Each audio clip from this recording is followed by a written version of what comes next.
Hello and welcome to IS Classroom. Today we are going to discuss a topic called total expense ratio of a mutual fund. Before getting into the core topic, I would like to give you an example to make you understand what exactly a total expense ratio means in a mutual fund kind of a product. A total expense ratio can be compared to, say, you don't know how to drive a car. You will have to hire a driver to take you around. But before doing that, you will also want to know how much you will have to pay for the driver service. Just like that, when you are investing in a mutual fund, you don't know how to invest, where to invest and all. You are hiring somebody to do that work for you. There are costs associated with that. So when a mutual fund scheme, when you are choosing, an asset management company will be running that scheme, they charge a maintenance fee to keep the fund running and do various activities related to investments. So this fee covers things like fund officer fees, marketing costs, and other standard administrative expenditures. This fee is totally known as total expense ratio. So just to put things in perspective, what exactly is total expense ratio? The total expense ratio is the cost of managing a fund that is expressed per unit. So mutual fund is typically expressed as a unit in terms of owning that particular scheme. So the total expense ratio is also cost of managing a fund that is expressed per unit, usually stated as a percentage of assets under management.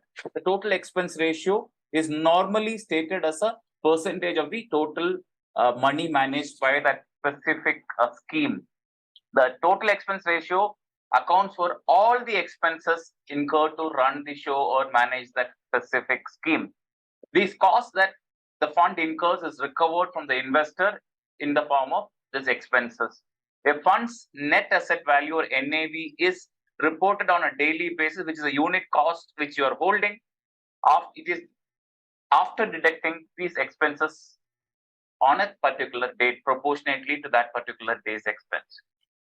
So what are the major things which are involved in this expenses? What are the categories of expenses which are bundled together and which is called total expense ratio?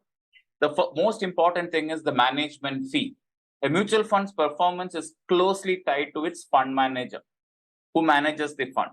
The strategy and decision-making abilities of the fund manager typically dictates the mutual fund's revenue and its returns. Therefore, a fund house must compensate their manager for their expertise. So that is one major expenses which comes under the total expense ratio. The second is the administrative cost. Managing a mutual fund entails various costs such as registrar and transfer fees. A registrar and transfer agent is appointed to keep records of who's the investor, how many units he or she holds, is he redeeming or investing. All those things are taken care of by a registrar and transfer agent, for which a fee has to be given. Custodian charges, a person or an institution which takes care of the securities which are bought by the scheme, that is custodian, for whom charges has to be levied. A legal and audit fees, which is an auditor has to be paid, who takes care of the auditing of the scheme. Management expenses, advertising and marketing fees, the product needs to be marketed, so for which a fees is charged. So all these tiny costs contribute significantly to the fund's expenses. So then comes the distribution fees. Some mutual funds also charge distribution fees as commissions for selling fund units.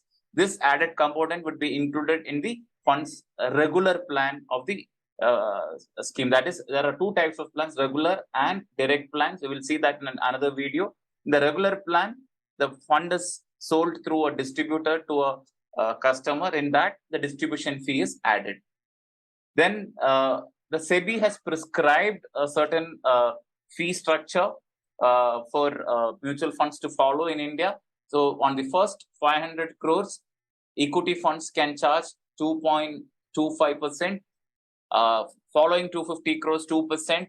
Then another 1,250 crores, they can charge 1.75%. On the next 3,000 crore, they can charge 1.8%. And on the next 5,000 crores, 1.5%, etc. The total expense rate reduction of 0.05% for every increase of 5,000 crores thereof till 50,000 crores. After 50,000 crores in equity funds, 1.05% is the charges as prescribed by SEBI. In case of debt funds, it starts at 2% and it comes down to 1.75, 1.5, 1.35, 1.25, so on and so forth, as given in the slide which you are seeing currently. So, in addition to this expense ratio, mutual funds have been allowed to charge up to 30 basis points more if the new inflows from retail investors from beyond top 30 cities, that is called B30 cities, are at least, there are two conditions: A, 30% of gross new inflows in the scheme, or 15% of average assets under management year on date of the scheme, whichever is higher. So minimum 30, they can add another 30 bips if these conditions are met. This is essentially to encourage inflows into mutual funds from tier 2 and tier 3 cities. So to understand how to calculate the expense ratio, let's take a look at the illustration below, which is shown in the slide. An equity mutual fund manages a total assets worth rupees 100 crores. It incurs administrative expense of 70 lakhs per annum, pays management fees of 85 lakhs, other expenses are 40 lakhs. The total expense ratio would be as administrative cost plus management fees and other expenses, which is 75 plus 85 plus 40 lakhs, which adds up to 2 crores, divided by the total assets managed. Here it is given, so which is approximately 2%. It comes out to 2%. This is how the calculation is done for the total expense ratio. To sum it up as a conclusion, expense ratio is very, very important things to consider while selecting a mutual fund scheme. However, financial experts opine that the one must look at the expense ratio in conjunction with other criteria, which include mutual funds track record, its consistency of returns. For example, the TER of an aggressively managed fund could be very high, but the returns generated could compensate for a higher expense ratio. So take into account your investment profile, risk appetite, time horizon, and financial goals to invest in right mutual fund. Research and analyze the various options available to make investments in a relevant mutual fund. Always take the advice or expert consent before going into this kind of mutual fund. This is only an educational video, so don't take investment decision based on this video. So that concludes our video for the day. So we'll come up with another topic soon. Thank you for watching this video and goodbye.